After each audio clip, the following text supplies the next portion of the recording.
Magandang araw po sa inyo, Kuya Bari. Ako nga po pala si Mariano, Tubong, Mindanao. Bilang isang bagong taga-subaybay ng inyong channel, nahimok din akong ibahagi itong aking kwentong aswang. Karanasan ko ito noong taong 1987 nang ako po ay napadpad sa Benguet para magtrabaho. Noong mga panahong iyon, napasama ako sa isang kakilala na naghanap ng trabahador. Bilang tagapangalaga ng mga pananim na pag-aari ng may kayang pamilya doon sa Benguet. Sa bukirin na iyon, Kuya Bari, marami akong kasamahang dayo rin na katulad ko.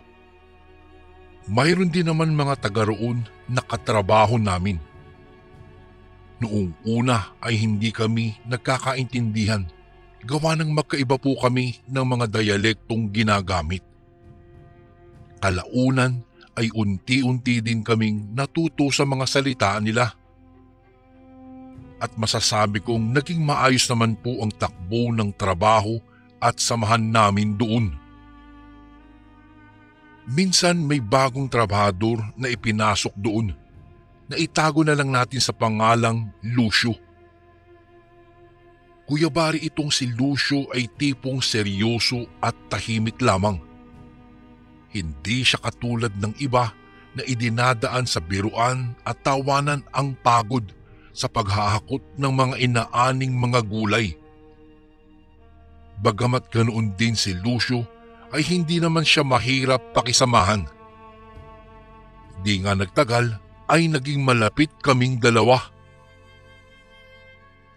Hanggang isang araw, dinala niya ako sa kanilang tirahan at doon ko po nakilala ang kanyang pamilya, ang kanyang ina at ama at ang bunso niyang kapatid na 6 na taong gulang pa lamang. Marami po akong nalaman sa kanilang mga paniniwala at tradisyon habang nagkikwentuhan kami.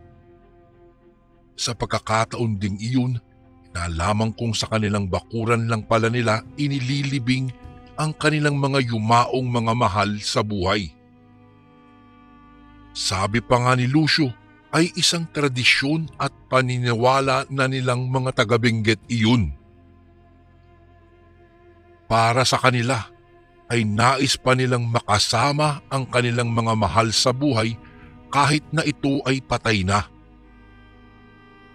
Gawa ng naniniwala sila na ang magkakapamilya ay laging sama-sama raw sa hirap man o ginhawa. Ang bagay na iyon ay naging kakaiba ang dating para sa akin. Kasi naman sanay akong kapag ang isang tao ay namayapa na, ay inililibing ito sa sementeryo at hindi sa bakuran lang nito. Hanggang sa dumating nga sa puntong nasira ang mga pananim sa bukiring pinagtatrabahuan ko dulot ng sunod-sunod na pag-ulan. Nagdulot iyon ng paghihirap sa amin, gawa ng pahirapan sa pagbebenta ng mga gulay, kaya wala din kaming masyadong sinasahod. Sa puntong iyon ay doon na ako lumagi kina Lucio. Dahil anya, laging nakabukas ang bahay nila para daw sa akin. Kahit nahihiyaman ay kinapalang ko na lang talaga ang pagmumukha ko noon, Kuya Bari. Dahil kung uuwi ako sa amin sa Mindanao ay wala rin po akong maiaabot na pera sa mga magulang ko. Naisip ko na lamang na hintaying makabangon muli ang bukirin. Magiliw naman ang pamilya niya sa akin at hindi ko naramdaman na itinuring nila akong iba. Kumbaga nga, kapamilya na rin ang turing nila sa akin. Minsan, nasilip ko ang isang kapitbahay ni Lucio na naglilibing ng patay sa loob ng bakuran ng mga ito. Nung mga panahong iyon ay dahil kagagaling lang namin sa plaza matapos naming magbasketball. Siyempre pa, nakasilip ako sa ginagawa nila, ngunit napansin kong may isang lalaki ang nakamasid din sa di kalayuan. Nakasuot iyon ng isang hoodie jacket na makapal na kulay itim. At sa tingin ko po ay parang iba ang dating ng kanyang mga tingin sa mga patay na inilalagay sa hukay. Hanggang sa magtama ang aming mga mata, hindi siya humiwalay ng tingin sa akin habang lumalapit sa kinaroroonan ko. Nang matapat na siya sa akin ay paasik siyang nagsalita. "Umalis ka na rito kung ayaw mong mapahamak." Anya na naging dahilan sa pagtataka ko. Kaagad din naman siyang lumayo nang mapansin niyang papalapit na sa akin itong si Lucio. Habang nasa daan kami ay tinanong ko po itong si Lucio kung sino ang lalaking iyon. Yun ba? Nako, baliw ang lalaking yun, Mariano. Huwag kang magpapaniwala sa mga sasabihin niya kapag kinausap ka. Tugon naman niya na nagbigay linaw sa akin sa tanong ko kung bakit ganoon ang sinabi ng lalaki. Hindi ko na lamang pinansin at kami nagpatuloy sa aming paglalakad. Noong maggabi na ay naghain ng masarap na putahe ang ina ni Lucio at masasabi kong sa lahat ng luto ng karne na natikman ko po ay talagang kakaiba ang lasa nun. Masarap na masarap talaga, Kuya Bari. Ang kanyang maliit na kapatid, pansin ko po na tila hindi nginunguya ang pagkain dahil takam na takam ata ito. "O, kain lang ng kain, Mariano ha, magpakabusog ka." Anya habang titig na titig sa bawat subo ko. Ewan ko ba, Kuya Bari, pero sa puntong iyon, parang ramdam ko ang kakaiba niyang ngiti habang patuloy lang po ako sa pagkain ng inihain niyang ulam. Panay ngiti rin ng kanyang ama na sumulyap sa akin. Hanggang sa dinalaw ako ng isang nakakatakot na panaginip. Isang babae daw ang tinatadtad ng isang nilalang. Hindi ko nga lang maaninag ang mukha ng nilalang dahil natatabunan ang pagmumukha niya ng isang hoodie jacket na kulay itim. Habang tumatalsik daw ang laman ng babae ay panay ang subo naman ng nilalang sa mga sariwang laman. Tumutulo pa daw ang sariwang dugo nito sa kanyang mga kamay. Nagising na lang akong bigla nang ang senaryo na ng panaginip ko ay iyong susubuan na daw ako ng nilalang ng isang hiwa ng sariwang laman ng babaeng tinatadtad nito. Sakto namang pagmulat ko ng aking mga mata, nasilayan ko ang isang katawan ng malaking aso sa tabi ko. Bigla akong napabalikwas ng bangon dahil biglang sumagi sa isip ko kung bakit magkakaroon ng aso doon sa bahay ni Lucio gayong wala naman silang alaga. Ngunit bigla din akong natauhan nang gumalaw ang katabi at nakita kong si Lucio ito. "Oh, Mariano, ba't gising ka pa? Oras na ng gabi ah." Narinig kong tanong ni Lucio kasabay ng paghikab. Sa aking narinig, kaagad kong naihilamos ang dalawang kamay ko sabay sabing, "Are, ang sama ng panaginip ko. Kaya ayan pati tuloy sa'yo ay aso na ang tingin ko sa katawan mo." Pero Kuya Bari, nang tinignan ko ulit siya, ay tulog na ito. Naisip ko na lamang ay marahil pagod na pagod ito kaya mabilis itong nakabalik sa kanyang pagtulog. Minsan pa, namataan ko yung lalaking nakahudi ang jacket sa labas ng bakuran ni Lucio. Nakatingin siya sa akin. Sa muli, nagkatitigan kami at bigla na lang siyang sumenyas. Hindi ko naman naiintindihan ang ibig niyang sabihin noon. Kaya hindi ko na lamang binigyan ng pansin ito hanggang sa naglakad na ito papalayo. Ngunit paglipas lamang ng ilang minuto Naintindihan ko rin ang ibig sabihin ng kanyang senyas na nais niyang umalis na ako sa bahay ni na Lucio. At dahil nga sa sinabi naman na baliw siya, ay hindi ko na lamang binigyang pansin masyado. Pagsapit ng ikatlong gabi ko kina Lucio ay napansin ko ang dalawang aso sa kanilang kusina. Hindi ko na nga lang makita ang mga ulo nito sa kadahilanang nakatago ang mga iyon sa ilalim ng mesa. Malalaki ang mga aso na animoy katulad ng maliliit na baka. Sa pagkakakita ko sa kanila ay kakaibang kaba ang naramdaman ko.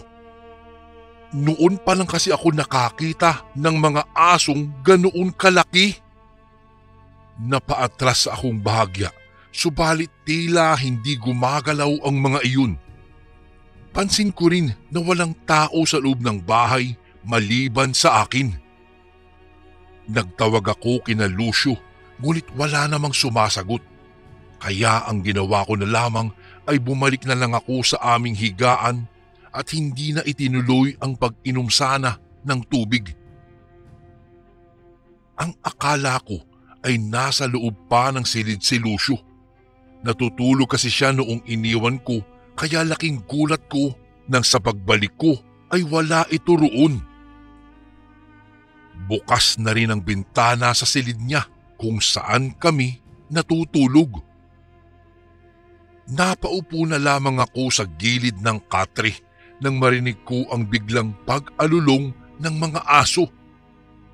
Batid ko ang dalawang asong naroroon sa kusina ang umaalulong ng paulit-ulit. Ang nakapagtataka lang talaga, Kuya Bari, ay papaanong nagkaroon ng aso doon at saan dumaan ang mga iyon kayong sarado ang mga pintuan sa bahay. Isa pa, ikinagugulo talaga ng isip ko ay kung nasaan na ang mga kasama ko roon. Samot-saring emosyon na ang nararamdaman ko noon. Kaba, kilabot at pagtataka. Idagdag mo na rin ang takot sa mga alulong ng mga asong kay lalaki. Hanggang sa narinig ko na lamang na biglang bumukas ang pintuan at dinig ko rin ang paglabas ng mga aso. Sa puntong iyon ay nakikiramdam na lamang ako hanggang sa mapadapo ang tingin ko sa nakabukas na bintana. Saktong pagdungaw ko roon, Kuya Bari, nasipat ko ang katawan ng mga naglalakihang aso. Sa puntong iyon ay naging 3 na sila. Naging mabilis ang kanilang mga pagkilos patungo sa bakuran ng kapitbahay. Kabilugan ng buwan noon, kaya naaaninag ko ang ginagawa nilang 3. Kitang-kita ko na biglang naghukay sila roon at halos mabuwal ako sa kinatatayuan nang makita kong pinagtutulungan nilang buhatin ang bangkay na nakalibing doon. Sa ikinikilos nila, Kuya Bari, ay para silang mga tao. Ang nahukay nilang bangkay ay kaagad nilang nilantakan. Para silang gutom na gutom sa laman kung mag-agawan. Sa nasaksihan ko ay batid ko na hindi sila mga normal na aso. Alam kong mga nilalang sila ng dilim na kung tawagin ay mga aswang. At nang masilayan ko ang kanilang mga ulo, ay halos panawan po talaga ako ng ulirat. Nang masinagan ang mga ito ng liwanag ng buwan, ay tumambad sa paningin ko ang ulo ng mga tao. Sa madaling salita ay ang mga aswang na iyon ay may katawan ng aso at may ulo ng tao. Hindi ko lang masyadong makita ang kanilang mga pagmumukha. Nanlaki ang mga mata ko sa nasilayan at nanginig na ang buo kong katawan. Nais ko sanang sumigaw at humingi ng saklolo, ngunit pinili ko na lamang na manahimik hanggang sa maramdaman ko na lamang ang pagdapo ng isang matigas na bagay sa aking ulo, dahilan upang unti-unting lumabo ang paningin ko at sa isang sandali lamang ay nagdilim na ang mga ito. Noong magising na ako, mataas na ang sikat ng araw. Nang igala ko naman ang aking paningin, nasipat kong nasa loob ako ng silid namin ni Lucio. Hindi naman mabigat ang pakiramdam ko noon, kaya lumabas na ako ng silid. At doon sa may kusina, nadatnan kong nag-aalmusal na ang pamilya ni Lucio. "Oh, magandang umaga, Mariano. Hindi ka na namin ginising kanina kasi sabi ni Lucio masarap daw ang tulog mo," ang sabi ng tatay niya. Ngumiti naman ako at nagtanong kung bakit sila wala sa bahay kagabi. Subalit sinabi nilang nasa loob lang naman sila ng bahay. Dahil doon, napakunot naman ang aking noo. Nang ikiwento ko sa kanila ang mga nakita ko, ay natawa lamang sila dahil baka raw nananaginip lamang ako, ngunit malinaw naman sa akin talaga na totoo ang mga nakita ko at hindi basta-basta panaginip lamang. Nang maalala ko na pinalo ang ulo ko ng isang matigas na bagay, saka pa lang ako napakapa sa likod ng ulo. Nakumbinsi na lamang ako na baka nga panaginip lang ang lahat ng iyon, gawa ng wala naman akong naramdamang masakit sa parte ng aking ulo. Walang bukol. "Oh, Mariano, kumain ka na. Masarap ang ulam natin ngayon dahil espesyal itong recipe na ito," ang saad naman ng ina ni Lucio. Kumakalam na rin naman ang sikmura ko noon, Kuya Bari, kaya naman hindi na ako nag-atubili pang lumapit sa hapagkainan. At habang kumakain kami, naikwento ni Lucio na ipinatawag daw kami ng aming amo para pulungin kung ano ang susunod na hakbang ang gagawin namin upang magkaroon kami ng pagkakakitaan.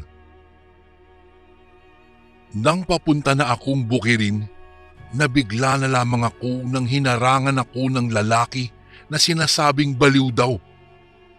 Pansin ko ang mapupulan niyang mga mata. Nanlilisik iyon na tila ba galit na galit.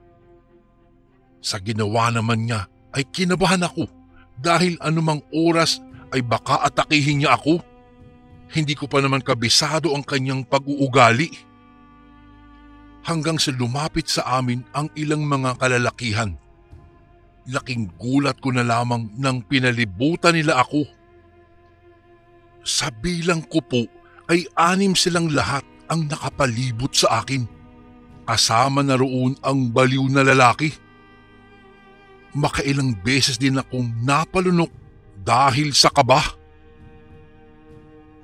Bakit po? May kailangan ba kayo sa akin?" Halos nauutal kong tanong habang malikot na iginagala ko ang aking paningin sa kanila. "Mariano, umalis ka na sa bahay nila Lucio kung ayaw mong madamay ka," wika ng baliw na lalaki na sa puntong iyon ay nakatingin sa aking mga mata. Tinanong ko naman siya kung bakit, pero hindi ito tumugon. Naramdaman ko na lamang ang unti-unti nilang paglayo nang paparating na sa kinaroroonan ko itong si Lucio. Doon na ako nagsimulang magtaka. Bakit kaya nila ako pinapaalis sa bahay nila Lucio at mukhang nasa tamang pag-iisip naman ang lalaking sinasabi ni Lucio na baliw daw? Habang nasa silid ako ni Lucio ay hindi naman ako dinalaw ng antok. Malalim na ang gabi, ngunit sadyang mailap sa akin ang antok, habang si Lucio naman ay naghihilik na sa tabi ko. Iyon na rin naman ang huling gabi na matutulog ako sa kanila dahil sabi ng amo namin doon sa ginagawang pagpupulong ay babalik na kami sa pagtatrabaho sa taniman nito. Sa gitna ng pagmumuni-muni ay bigla ko na lamang narinig ang mga kaluskos sa labas ng silid. Dahil sa kuryosidad, binuksan ko ang bintana at nasipat ko ang ilang mga kalalakihan na umaaligid-aligid na sa bahay ni na Lucio. Hindi ko naman masyadong maaninag ang kanilang mga itsura gawa ng may kadiliman ang paligid. Dahil doon, naipinid ko ng bahagya ang bintana saka pinagmasdan kong maigi ang ginagawa ng mga lalaki. Sa puntong iyon ay may nakapasok na sa loob ng bakuran at ang ilan ay parang nagbabantay sa labas. Hanggang sa may umatungal sa loob ng bahay. Nakakakilabot ang atungal na narinig ko at naging mga alulong iyon. Sa tansya ko po, Kuya Bari, 2 aso ang umaalulong. Naging alisto naman ang mga kalalakihan at parang may biglang sinunggaban sila na isang malaking aso. Pamilyar sa akin ang asong iyon dahil nakita ko na ito minsan. Sa bawat paghataw nila ng matigas na bagay sa aso ay nagmistulang nag-aapoy iyon sa galit. Ang nakapagtataka ay kahit nasa tahimik na ang buong paligid ay wala man lang akong naririnig na ingay sa mga pinaggagawa nila sa labas. Sa mga sandaling iyon, para lang akong nanonood ng palabas na nakamute. Hanggang sa nakita ko na lamang na tila nagapi nila iyong asong malaki. Itinali nila iyon malapit sa paanan ng isa pang lalaki. Subalit bigla na lamang may isang aso din na biglang lumabas mula sa karimlan at sinunggaban ang mga kalalakihan. Nakita kong pinagkakagat nito ang mga lalaki. Tila galit na galit ang mga asong may ulo ng tao. Kaya lang hindi ko maaninag ang mukha nito. Kahit napilit na nanlalaban ng aso ay nakuha pa ring patayin ito ng mga kalalakihan. Tinaga nila ang katawan ng aso ng makailang ulit dahilan upang mamatay ito. Halos panawa na ako noon ng ulirat nang masaksihan ko ang ginawa nila sa aswang.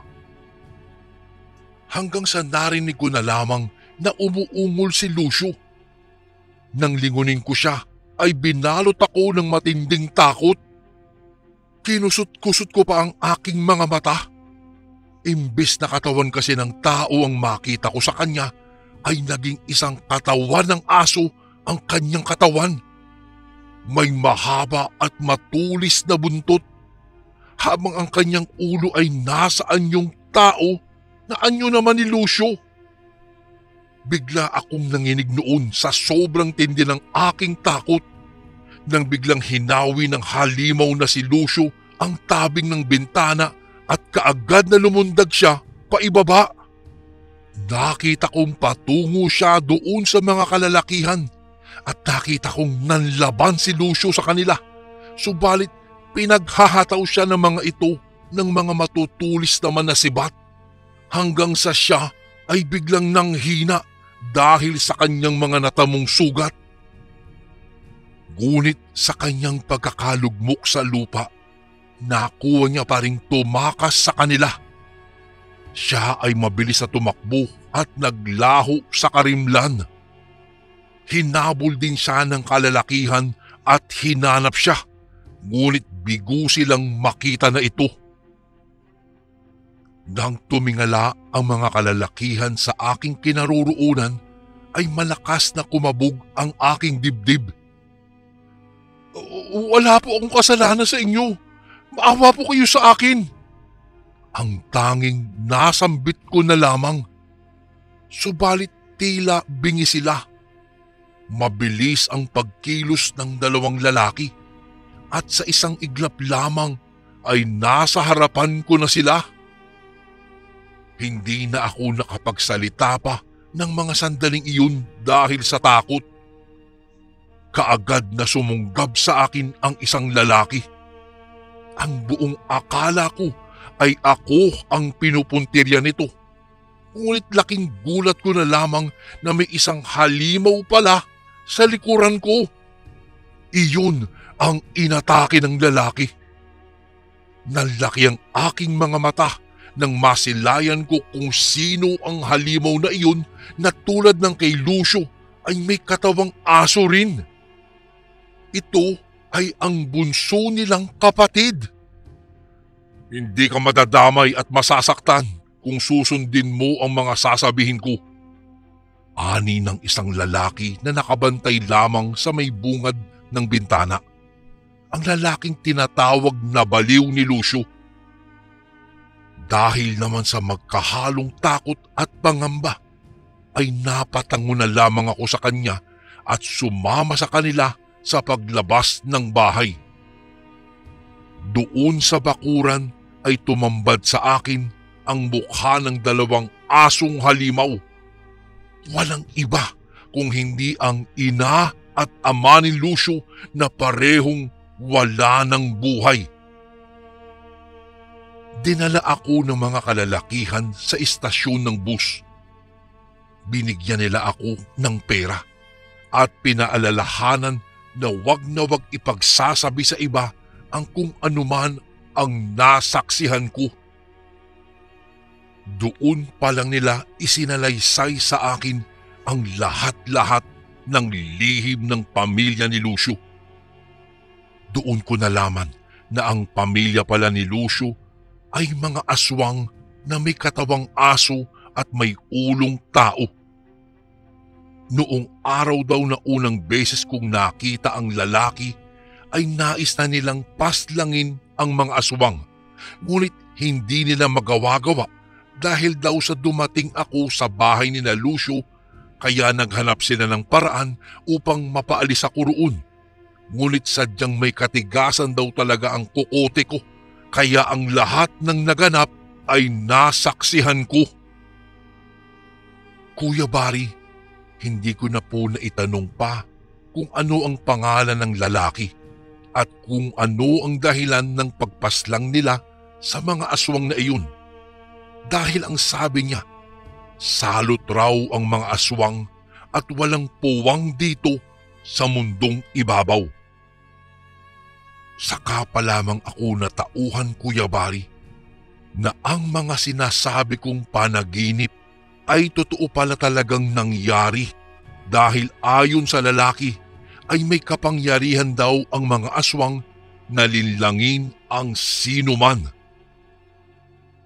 Dalangin ko rin noong mga panahong iyon ay sana hindi nila matagpuan si Lucio dahil ayaw kong danasin niya ang dinanas ng kanyang pamilya sa kamay ng mga kalalakihang iyon. Kahit pa mga aswang sila, ay wala naman silang ginawang masama sa akin. Ngunit magpas hanggang ngayon po ay magulo pa rin ang isip ko.